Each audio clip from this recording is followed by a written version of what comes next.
본 방송은 iblog.com을 통해서 송출되고 있습니다. 미디어 플랫폼 iblog, iblog.com.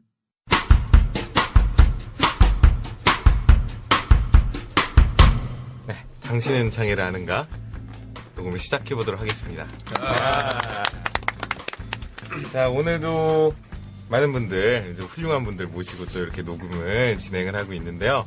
각자 소개 한번 해봤으면 좋겠어요. 우리가 매번 이렇게 소개를 할 때 그냥 하면 심심하니까 컨셉을 잡고 하고 있는데요. 오늘은 이번 주 나의 불행은 으로 시작을 해주시면 될 것 같습니다. 이번 주 나의 불행은 이러이러한 것들을 겪었던 누구입니다. 뭐 이런 방식으로 해주시면 될 것 같고요. 일단 저부터 시작을 할게요. 네, 저는 이번 주 나의 불행은 이걸 어떻게 얘기를 해야 되지? 이번 주 나의 불행은 뭐였냐면요. 제가 사실 월요일날 그 홍대에 어떤 교육이 있는 줄 알고 부랴부랴 이제 갔어요. 힘들게 갔는데 가보니까 그 교육이 월요일이 아니라 이제 수요일이었던 거죠. 그래서 이제 꽉 났구나. 그러고 이제 어떻게 해야 되지 허탈해하고 있는데 저랑 같이 갔던 제 옆에 앉아있는 이 배승천 선생님도 이제 늦게 이렇게 온 거죠. 그날인 줄 알고. 형이 불렀다면서. 그치, 내가 불렀지, 오늘 교육이라고. 교육 가야지? 이러고 전화했다면서. 그거 확인 안 하고 온 거고, 아무튼. 확인했어요. 그래서, 시간만. 몇 시였지? 매일 다시 봤는데. 매일 다시 봤어, 심지어? 세상에. 그래서 우리 둘이 이렇게 손을 잡고, 야, 이대로 우리 홍대를 벗어나긴 너무 아쉽지 않냐. 술이라도 먹고 가자. 오래간만에 온 홍대인데. 그러고 이제 술을 한잔하러 어디 고깃집이든 어디 이렇게 찾아가고 있었어요. 찾아가는 와중에 불현듯 드는 생각이 내 통장에 잔고가 12,000원이 있다는 사실이 생각이 난 거야. 이번 달에 힘들었거든요. 이렇게 추석도 있고, 또 외할머니 또 결혼식도 이렇게, 우리 외할머니 그 생신도 있으시고, 그래가지고 돈이 많이 나갔어요. 9월 15일인데. 나 12,000원밖에 없는데 라고 승천한테 얘기를 했더니 나도 12,000원밖에 없는데 라고 하는 거야. 그래서 우리 둘이 손을 잡고 그러면 우리 고기를 여기서 먹을 수 있을까? 그래서 못 먹을 것 같아서 결국은 대학로로 다시 왔습니다. 대학로에 와서 대학로는 우리의 나와바리잖아요. 대학로에 오면 우린 모든 게 해결이 되죠. 돈 없어도 얻어먹었어요. 그럼요. 그래서 대학로에 와서 결국 맛있는 고기를 먹고 뭐 그런 일이 있었습니다. 허탕을 한번 시게 쳤던 거죠. 오래간만에 홍대까지 갔다가. 그날 와인도 드셨잖아요. 결국. 그날 그래서 술을 제대로 먹었죠. 행복했네. 엊그제였네. 뭐가 불행한 거야 이게. 그러니까. 뭐 고기도 얻어먹고 사는데. 그지. 허탕 한번 치고 술을 진탕 먹었죠. 얻어먹을 힘만 있어도 주민님의 은총인데. 엄청 많이 받은 거야? 아무튼 제가 그날 좀 시게 달려가지고 되게 오래간만에 새벽 6시까지 술을 먹었어요. 그래서 아무튼 그날 6시까지 마셨어? 아침 6시까지 동부대까지 먹었어요. 그래서 내가 어제 저기 그 집 사장님 그 집에 갔잖아요. 사장님을 찾으니까 사장님 못 나왔더라고. 저녁 9시인데도 출근을 못했대. 못 나왔을 거야. 힘들어서. 근데 소주에 맥주에 뭐 막 와인에 막 섞어 먹었거든요. 아무튼 저의 불행 중에 하나가 숙취도 포함이 될 수 있겠네요. 지금은 깔끔해요? 지금 한 80% 돌아왔습니다. 사실 아직도 살짝 알코올기가 남아있는 것 같긴 한데 저는 당자가 사회를 맡고 있는 민구라고 합니다. 반갑습니다. 돌아가면서 얘기 좀 해볼까요?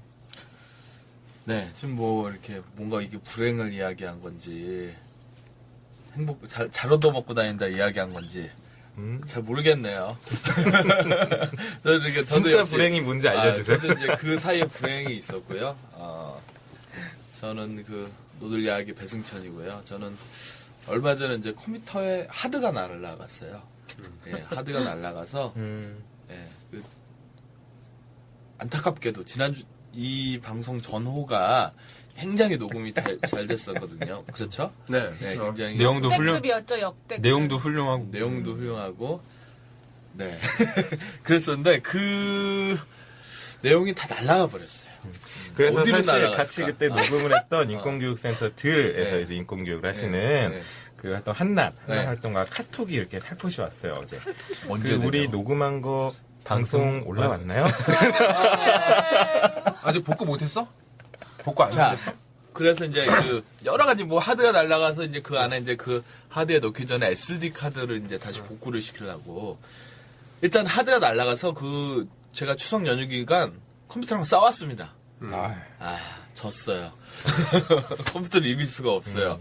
그래서 컴퓨터를 들고 용산에 갔어요. 용산에 가서 일단은 그냥 하드를 고치했습니다. 이렇게 뭔가 이렇게 그런 슬픔은 또 지름으로 이기라고 SSD 하드로 이렇게 바꿨습니다. 더 좋은 하드. 아, 그렇죠. 더 좋은 하드. SSD 하드. SSD 512기가 이거 사기 힘들거든요. 주변에 쓰는 사람이 없어요. 네. 난 인터넷에서만 봤어 쓰는 사람이 있다는 걸. SSD 512기가 한 30만 원 듭니다. 옛날에 100만 원 넘었던 30만 거예요. 원. 네, 듭니다. 요즘 가격이 많이 싸졌는데 그걸 이제 이렇게 이래저래 저도 아까 그래서 이제 일단 직업에 12,000원밖에 없는 거고 그 몇십만 원을 이제 들여서 샀어요. 사가지고 이제 용산에서 드라이버도 사고 뭐 이런 것도 사고 카페에서 이제 혼자 이렇게 해서 SSD를 교체하고 지난 며칠 동안은 이제 이 SSD의 새로운 내용을 이제 필요한 프로그램들을 깔고 녹음을 복구를 시키려고 하다가 컴퓨터에 전원이 나가버렸어요. 켜지지가 않습니다. 아직도 안 들어왔어. 저는 맥을 쓰는데 애플 컴퓨터를 쓰는데 저 그런 보통 벽돌됐다 그러죠. 제 컴퓨터가 벽돌이 되어버렸어요. 예쁜 벽돌. 제가 걔한테 투자한 돈이 정말 만만치가 않아요. 그치. 이게 굉장히 한 몇 년, 한 3년 된 건데 얘한테 막 메모리도 16기가로 달아주고 SSD도 걔한테 그만한 호사가 없는데 얘는 벽돌이 되어버렸어요. 추석에 너무 싸워서 그래. 그래서 그 안에 이제 여러 가지 뭐 영상들, 사진들 뭐 다 그래요? 날라갔습니다. 알겠습니다. 네. 제 인생도 날라갔습니다. 뭘 날라. 날라갔어요. 더 돈도 좋은 앞으로 더 날라갈 거예요. 이제 더 날라. 그렇게 날려먹을 일단 70만 원 예약이요. 안녕. 네. 배승철입니다. 아이고. 아 진짜 슬프겠다. 네. 저는 괜찮아가 날아가서 참 슬프네요. 죄송합니다. 네, 정말 재밌었는데. 저는 현 PD고요. 저는 세부에 갔다 왔어요. 예. 그래서 그게 불행해? 세부밖에 못 갔으니까 불행하지. 그래. 좋은 데 파리를 갔어야 갔어야 돼. 되는데. 태어나서 휴양지를 처음 가봤는데 정말 좋더라고요. 돈도 정말 얼마 안 들고 너무 재밌었고요. 너무 좋았어요. 근데 진짜 그러고 보니까 이번에 추석이라서 와, 적금을 못 붓겠다. 이번 달에 적금이 있어? 장난했어. 대단한데? 40만 원씩 뭐. 우와. 오. 대단한데? 불행해? 근데 그 적금을 네. 저번 달부터 붓기 시작했어. 여기는 현재 40만 원 있는 사람이 없어. 근데 우리는 저번 주부터 붓기 시작했는데 요번 주 달에 못 넣고 있어. 어떻게? 우리는 아, 불행한 불행한 거 적금을 맞다. 붓기보다는 우리는 빚을 보통 갚아가는 형식의 사람들이 많죠. 그렇죠. 어쨌든 저는 행복한 걸로. 네, 저는 행복하네요. 현 PD입니다. 아 좋았겠다. 저는 제 불행은 아닌데 어제 들은 따끈따끈한 소식이에요. 제 조카가 17년 인생을 살면서 처음으로 연애를 했었어요. 그 연애한 그 추석 전이 한 3주 전. 4주 전인가 3주 전에 이제 연애를 한다고 하고 자랑질도 어마어마하게 하고 카톡으로 사진을 보내고 그랬거든요. 근데 그 친구는 이제 노들야하게 자주 온 자원 활동하러 자주 오던 그 친구인데 그 친구 목고지도 같이 진짜 갔다. 그 여자친구? 남자애. 남자친구? 남자애가 여친이 생긴 거야. 근데 이제 그래서 나는 카드를 줬어요. 야, 그 데이트해서 정말 가고 싶은 데가 있는데 돈이 없어 못 가면 안 된다. 좀 비상시에 써라고 이제 카드까지 줬어. 난 너무 좋은 거야. 애가 이제 첫 연애를 하니까 고등학교 1학년 때 연애가 얼마나 달달하고 좋아요. 근데 어제 차였대. 너무 좋아하시는데. 그냥 그 카드 받고 신나가지고 막 그래서 그거 아니, 내가 호set 떨다가 차인 거 아니야? 카드를 어제 애를 데리러 갔더니 큰채형네 조카거든. 애를 데리러 갔더니 처형이 와이프한테 내 카드를 갑자기 이렇게 주더래. 아니 왜 카드를 주냐니까 필요 없어였다고. 써보긴 한 거야? 써보긴 아니야 한 거야? 못 썼어. 나중에 정말 좋은 데 갈 때 쓰려고 내가 10만 원 한도 내서 써라 이렇게 얘기했거든. 그래서 그러니까 뭐 차라리 10만 원을 주지 그럼 그걸로 위로라도 할 그 텐데요. 이모부가 보스 있어 보이 카드 주면 있어 보여. 10만 원밖에 못 쓰게 할 거면서 카드를 뭐하러 줘. 아니. 어쨌든 그랬었는데 아이가 이제 이렇게 헤어졌다는 얘기를 듣고 참 이렇게 기분이 이상하더라. 나도 예전에 그 짝사랑하고 차이고 맨날 한 번도 못 사귀고. 아이고. 근데 고등학교 때 했던 사랑은 다 슬프지 않아요? 좋아? 좋아? 나는 좀 창피해. 좀 그런 경우가 창피해. 많겠죠. 아니 얘는 고등학교 때도 연애 못 해봤잖아. 고등학교 때는 넌 지금도 못 해봤잖아. 짝사랑을 많이 언제 했지. 해봤어? 해본 적 있어 없어? 뭔 소리야, 나. 너 못술 아냐? 아닌데, 왜 이래요? 아 못술 아냐? 진짜 내가 지난번에도 처음에 시작할 때 대학 때 연애했던 애가 뭐 맞아. 그 얘기를 아, 했는데 그 얘기를 했네. 아 결혼했다고. 맞네. 관심이 없네. 근데 실제 하는 사람이야? 무슨 소리야? 대학 때 연애했던 사람이야? 대학 때 연애를 했다고 본인은 생각하고 있는 거야? 아이 뭔 소리야? 불행해졌다. 피시통신에서 만나 천리안에서 만난 거 아니야? 천리안에서? 괜찮아 사랑에 나오는 강우처럼 그래 강우. 한시로 만들어낸 거 아 미치겠네. 실제 한다고 믿고 건강 시간에 밥 한 번 같이 먹었으니 이건 연애인 게 틀림없어 이런 거 아니야? 그렇지. 나한테 먼저 문자를 보냈으니 날 사귀는 게 틀림없어. 그래서 그래서 이제 그 아이의 그 불행이 이렇게 다가왔었다. 그리고 나도 예전에 생각을 하면서 이렇게 좀 미소도 짓고 같이 이제 한번 술 한잔 하려고. 이름 말씀하셨나? 아, 저 허신행이에요. 근데 저는 이미 불행을 많은 것 같아요. 그 내가 날 커밍아웃 시켰어 또. 지난번 녹음이 날라가가지고 그거를 공개 안 해도 되는데, 네, 저는 아니 난 불행하지 않은데 사람들이 불행하다고 볼 것 같아가지고 대학 때 첫 연애하던 친구가 최근에 뭐 결혼한다고 상견례하러 다니고 뭐 이런다는 소식을 들어가지고. 그 친구한테 저 음성 편지 한번 써. 아, 잘 살아라. 너 서울대 대학원 꼭 붙어라야. 착하다. 난 되게 저주하고 싶은데 처음 만난 사람. 뭘 저주해. 난 결혼한다 그랬을 때 진짜 가서 깽판 치고 싶었어. 차였어. 대박 차였거든. 네, 그래서. 네. 네, 그런 저는 하금 처리라고.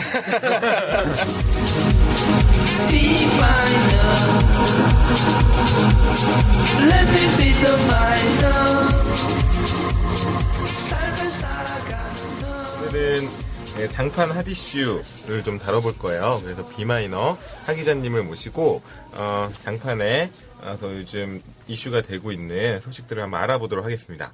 자, 우리 하 기자님 어떤 소식을 가지고 오셨나요? 아, 네. 오늘 가져온 소식은 뭐 최근 이슈가 되고 있는 소식은 아니고 좀 한 2달 됐어요.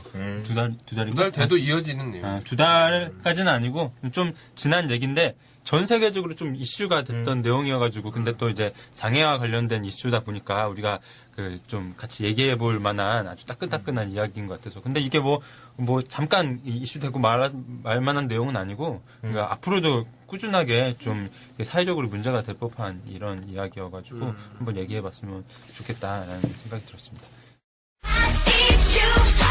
저희 그 비마이너 기사로 나간 제목은 이렇습니다. 불량품 취급받는 대리모 산업 속의 장애야.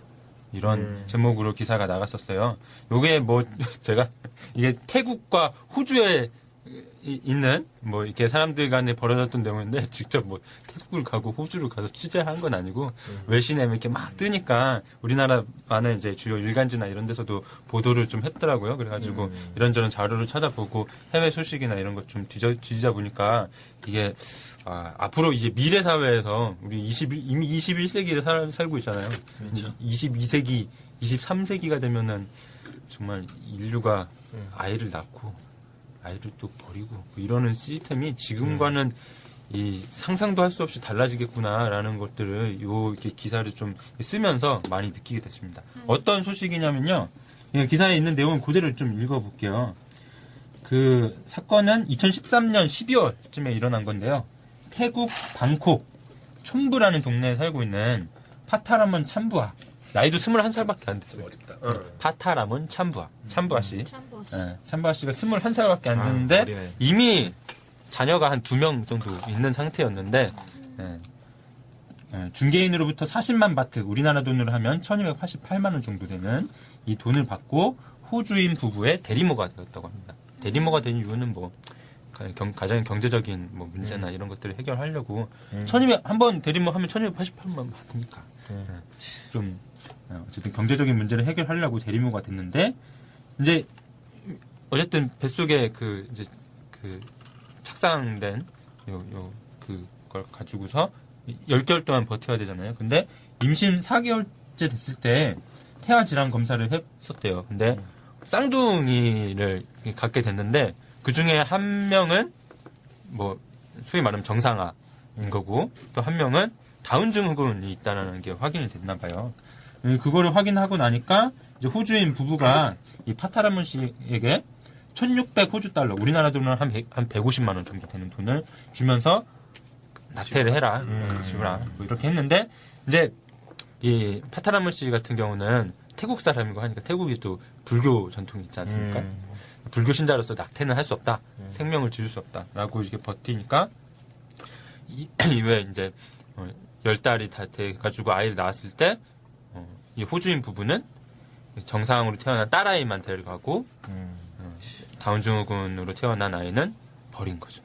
그러고서 이제 이 남은 다운증후군 아이, 이제 이 파타라무 씨는 이 아이의 이름을 가미라고 지었는데 이 가미를 직접 이제 키우게 된 거죠.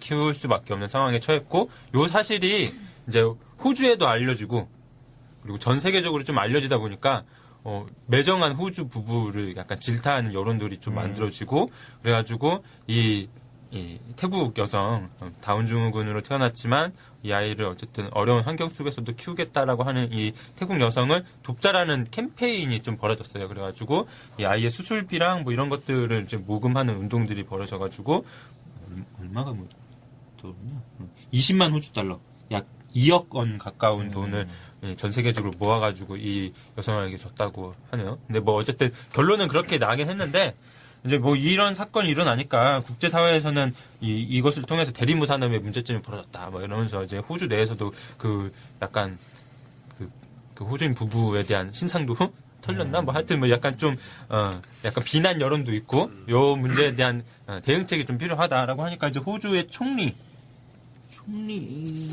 맞나?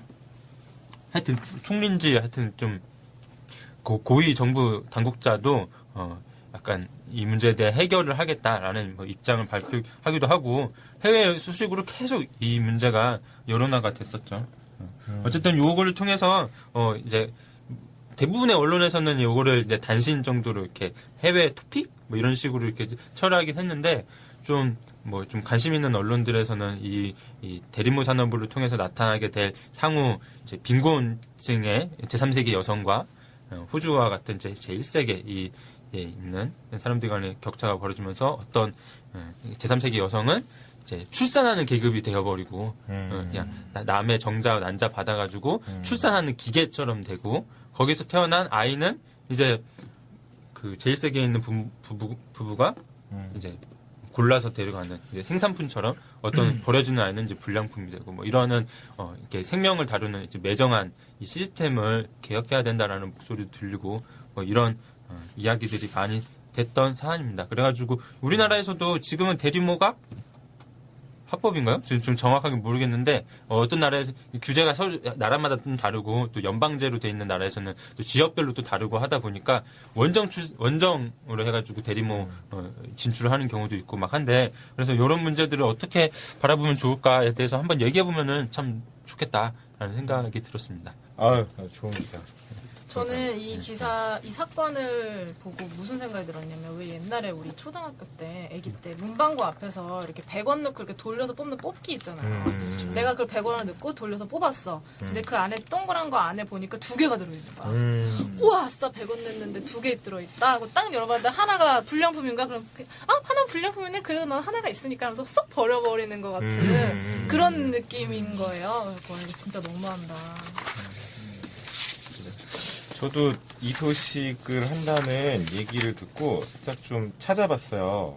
근데 그 태국 정부에서는 그래서 앞으로 이것들이 많이 이슈가 되고 논란이 되니까 이 대리모를 불법으로 하려고 하는 그런 움직임들이 일어나고 있다고 하더라고요. 태국이 이런 대리모 출산을 많이 하는 그런 나라인가 봐요. 그래서 제일 그게 활성화되어 있는 나라는 인도죠. 인도가 가장. 그래서 그걸 불법으로 하려고 하는 움직임이니까 이 호주 정부에서 호주 국민의 의뢰로 임신 중인 태국 대리모 70여 명에 대해서 인도적 차원에서 대리 출산 금지, 처벌 조치 유예를 해달라고 태국 정부에 요청한 상태라고 합니다. 그러니까 이게 지금 국제적으로 굉장히 이슈가 되고 있는 그런 일인 건 맞는 것 같아요. 호주 정부에서도 이렇게 인도적으로 어떻게 이렇게 그래도 호주에 그 부모의 자녀를 가지고 있는데 그걸 어떻게 이렇게 처벌하냐? 그러지 말아달라.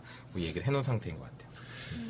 여러 가지 문제가 걸려 있어요. 단순- 난임 부부의 문제도 걸려 있고, 장애 아동 출산의 문제도 걸려 있고, 또 낙태의 문제도 걸려 있고, 여러 가지가 뭔가 있어요. 생명윤리와 기술과 이런 것들이 여러 가지로 경제적인 어떤 이 정도면은 분모가 공상과학 영화 있고. 같은 거 하나 몇 개씩 뚝딱뚝딱 만들어낼 수 그리고 있는. 요거를 또 좀 같이 이슈가 돼, 요게 이슈가 되면서 요 사건도 이제 더 새롭게 이슈가 된 것 같은데, 연관해서 하나가 또 이슈가 되고 있는 게 뭐냐면, 태국에서 일본인 남성이, 이제 그 대리모를 이용해서 이렇게 자녀를 맞아, 나 봤어. 낳았어요. 근데 이 자녀가 몇 명이나 낳았는지 알아요? 180명? 네? 예, 15명. 15명? 15명이라고 여긴 나오던데, 걔 계획이 엄청 많았더니 아니야? 모르겠어요. 나는 그 기사로만 봤는데. 징기스칸이야? 아무튼, 일본의 국적을 가지고 있는 남성이 태국에서 대리모를 이용해서, 활용해서 이제 애를 15명을 낳았고, 한 사람 대리모가 아니라 여러 대리모. 여러 여러 대리모를 대리모를 통해서. 통해서. 근데 이제 태국 경찰은 조사를 하고 있는 이 초점이 뭐냐면, 이 사람이 거액의 자산가래요. 그 탈세를 위해서 애를 태국에서 대리모를 이용해서 낳았다는 거예요. 왜냐하면 그 외국인 자녀에게 재산을 상속할 때 상속세라든지 증여세가 부여되지 않는데요. 그래서 탈세를 하기 위해서 아이들을 이렇게 많이 낳았다. 그건 말이 안 되지. 라는 그렇지. 초점으로 태국 경찰은 조사를 하고 있다라고 합니다. 좋은 거지. 아니, 말이 안 되지. 걔는 자기 재산 이만큼 있는데 굳이 그러니까 왜 애들한테 그거를 나눠주려고. 상속을 하기 위해서 그렇게 그렇게 또 나왔다는 많이 게 나오면 10명, 만약에 15명이야. 그럼 15분의 1이 되는 거잖아. 굳이 걔네들한테 주려고 낳는 건 이상하지. 그러니까 그러니까 뭔가 그러니까 이렇게 자기 재산을 어쨌든 자식에게 물려주는 거는 그 자기 자산상의 손실이라고 보지는 않는 건데, 상속하는 과정에서 세금을 막 이렇게 떼가고 말면 엄청난 손실이라고 여겨지는 거 아니야? 자기 입장에서는? 자기 죽고 나서잖아. 아니, 아이고, 있지 않은 자식을, 아니, 그러니까 만약에 증여세가 아무리 세도 뭐 30, 40% 될 거 아니야. 그러면은 100만 원이 있어. 그럼 한 사람, 한 애한테 물려주고 60만 원 물려주는 거랑, 애들한테 다 뭐, 6만 원. 아니 그러니까 자식이야 많이 갖고 그러니까 자식을 많이 갖고 싶은 욕망이 더 큰 거 오히려 같아요. 이거 자산이 많으니까 걔가 조 다닐걸? 조 아니야, 조? 그 남자 일본인 남성의 어. 이름은 나오지 않아요. 아니. 그 그 자산이. 걔가 20대인가? 너 되게 어리던데 재산이 어마어마하게 많더라고. 인터넷 사업을 했는지 모르겠는지. 그래서 걔가 그 돈을 그렇게 상속세 이 정도 신경 쓸 정도는 아니던데? 금액이. 내가 봤던 거면. 워낙 거대 자산가여서. 내가 봤는데 뭐 정확하진 않아서. 그래, 아무튼 이런 것들이 그 이슈가 계속 되고 있는 것 같아요. 그래서 대리모드 태국에서는 보통 아까 뭐 얘기했듯이 아까 1200 얼마 정도 뭐 이렇게 있다고 하는데, 보통 이제 1000만 원 정도 뭐 이렇게 거래가 된다고 합니다. 그 대리모 한 아이를 임신하고 출산하는 과정까지의 비용을 그 정도에 해서 거래가 된다고요. 근데 인도나 태국이나 이런 나라에서는 이제 여성들이 생계를 꾸려가는 경우가 되게 많고, 근데 거기다 이제 가정마다 빚이 항상 많으니까 요거를 이제 대리모 한 번 해서 1000몇만 원 벌면은 빚 한감하는데 엄청난 도움이 되는 거잖아요. 자산가뿐만이 아니라 자산가가 되지. 집도 사고, 그런 땅도 게 사고 있겠죠. 이렇게 되는. 그걸 통해서 하려는 그 대리모에 대한 유인들이 이 돈을 통해서 엄청나게 생기는 것 같아요. 그치? 아니 2천만 원만 돼도 할 걸? 돈이 2천만 원으로 올라가도 할 걸? 호주 사람이나 한국 사람도 마찬가지일 것 같은데? 그렇죠. 한국 사람도 2천만 원이면 할 거. 왜냐면 이거 불임 수술, 난임 시술 있잖아요. 시험관하기 이런 게 한 회에 300 뭐 이렇게 들어가요. 그리고 뭐 이렇게 지원 금액, 정부 지원 금액도 뭐 몇 차례 되고 또 퍼센테이지 잡고 그래. 그러니까 그거 실패한 사람은 되게 많거든. 몇 차례 실패하는 사람. 그리고 몸도 많이 망가지고 입원도 계속 해야 되고. 그런 거 생각하면은 그런 부부들은 충분히 뭐. 그러니까 이 대리모라는 것은 어떤 체외 수정을 통해서 그 다른 남성과 다른 여성의 유전자가 그치. 남자 정자가 만난 것이 그치. 그 대리모의 한판 남한테 들어가는 거. 착상만 시키는 거지. 이게 착상을 시켜서 그 안에서 10개월, 9개월을 보내고 낳게 하는 그런 과정인 거죠. 그렇죠. 그러니까 보통 이제 난임 수술의 단계가 있잖아요. 난임 그 치료의 단계가 1단계는 뭐 배란이를 약을 먹어서 맞춘다거나 두 번째가 이제 체 내에서 수정하도록 이제 도와주는 거고 3단계 시험관 아기라고 하는 게 체외 수정이잖아요. 그래서 체외 수정을 시켜서 보통은 산모에 그냥 엄마의 그 자궁 안에 이제 그 넣는데 이게 안 되는 거지. 이게 안 되는 엄마의 경우에는 아예 그 가능성이 없는 엄마의 경우에는 대리모를 찾을 수밖에 없는 거지. 둘의 유전자가 꼭 필요한 경우란 말이지. 처음에 의도는 이런 게 아니었을 텐데 대리모가 처음 생겼을 때. 그러니까 처음에 뭔가 의도도 그런 거였을 것 같은데. 네. 그렇 생식 기술이라는 게 사실 좀 그런 측면이 많이 있죠. 처음에 의도가 그거죠, 뭐. 대리모. 대리모라는 말이 생긴 게 체외 수정이 가능했을 때부터 있고, 그 대리모가 그 전에 체외 수정이 가능하기 전에는 씨바지 이러는 거지 뭐. 그렇죠. 옛날에 그 남자가 아예 다른 후처를 들인다 뭐 이런 느낌이잖아. 근데 이거는 뭐 씨바지랑은 좀 다른 게 그런 거죠. 그러니까 씨바지는 본인 대리모라기보단 본인의 이제 그 난자가 있는 거죠. 난자와 남성의 정자가 만나서 뭔가 이렇게 되는 건데 수정이 되는 건데 이거는 아예 그 난자와 정자가 밖에서 만나서 수정이 돼서 안에 착상만 시키는 거니까 이렇게 말 그대로 인큐베이터 역할, 이렇게 키워내는 역할만 하는 거지. 근데 대리모에서. 자기의 뱃속에서 어쨌든 이렇게 9개월을 입고 나왔으면 그것이 나의 유전자가 아니더라도 그치. 나의 자식인가 아니냐라는 것은 그치. 굉장히 철학적인 또 문제인 것 같아요. 그치. 그러니까 유전자적으로, 그러니까 대리모를 했던 여성에게는 그 출산된 아기와 유전자적으로 아무 연관이 없을지라도 6개월 동안 한 몸을 한 몸을. 공유했다라는 이 경험 자체는 그치. 여성의 이 생애적인 경험상 무시할 수 없는 거잖아요. 피와 살을 준 거잖아. 그렇죠. 자기가 먹는 거를 함께 뱃속에서 함께 나눴는데 그거를 무시하는 군. 그래가지고 그 미국의 엘리 러셀 훅실드라고 좀 유명한 사회학자가 있어요. 그 사람이 쓴 책에 보면은 이 책 제목이 나를 빌려드립니다라는 책이에요. 이게 여기서는 대리모 문제뿐만 아니라 예를 들면은 이렇게 감정 노동자들의 이 다양한 사례들이 이렇게 나오는데 대리모 산업을 종사하는 여성들의 문제를 다룬 꼭지를 보면은 어떤 내용이 있냐면은 이 그 대리모를 의뢰한 부부들 있잖아요. 방금 이 태국과 호주 사례에서 호주 부부 같은 사람들은 어떻게 생각하냐면은 뭐 자기들은 어쨌든 원하는 아기를 얻고 뭐 불임 부부인 경우에 원하는 아기를 얻는 효용을 얻고 반대로 이 태국 여성 같은 사람들한테는 가난하고 불쌍한 사람들이 돈 벌 수 있는 기회를 주니까 좋은 거 아니냐 이런 식으로 생각하는데 반대로 이제 태국이나 이런 지역에 사는 이 대리모 여성들은 어떤 기분을 받게 되냐면은 직접 그 책에 실려 있는 이 인터뷰 내용을 따서 이렇게 보면은 뭐 어쨌든 대리모라는 경험이 자신들에게는 큰 기쁨도 주고 뭐 경제적인 뭐 좀 도움을 주긴 했지만은 이거를 참여하는 과정에서 자신들의 자궁을 물건을 담는 자루나 여행 가방처럼 몸 밖에 존재하는 단순한 운반 수단으로 생각하도록 대리모 하기 전부터 끊임없이 교육을 받는다는 거죠. 내 몸은 그냥 당신들의 어떤 아이를 생산해주기 위한 도구고 여행 가방, 자루 뭐 이런 거다라는 식으로 여겨지도록 하는 이런 과정들이 있다고. 안 그러면 못하니까. 그치. 그렇죠. 안 그러면 내 새끼라고 그러고 데리고 도망갈 거 아니야. 그렇게 되면 또 교육시키겠지. 엄청난 법정 분쟁도 벌어지겠죠. 이게 내가 낳았으니까 내 아이다라고 하기 시작하면은 또 이제 뭐 의뢰했던 부부들이 소송도 걸고 뭐 뭔가 복잡한 일이 벌어지니까 처음부터 그 법적 계약을 분명하게 하고 들어가자 뭐 이런 식의 그래, 그렇겠네. 법적 계약을 하겠네. 계약이 성립하기 위해서는 당신의 몸은 그냥 애 낳는 자루다 뭐 이런 식으로만 그냥 교육을 시키게 되는 거죠.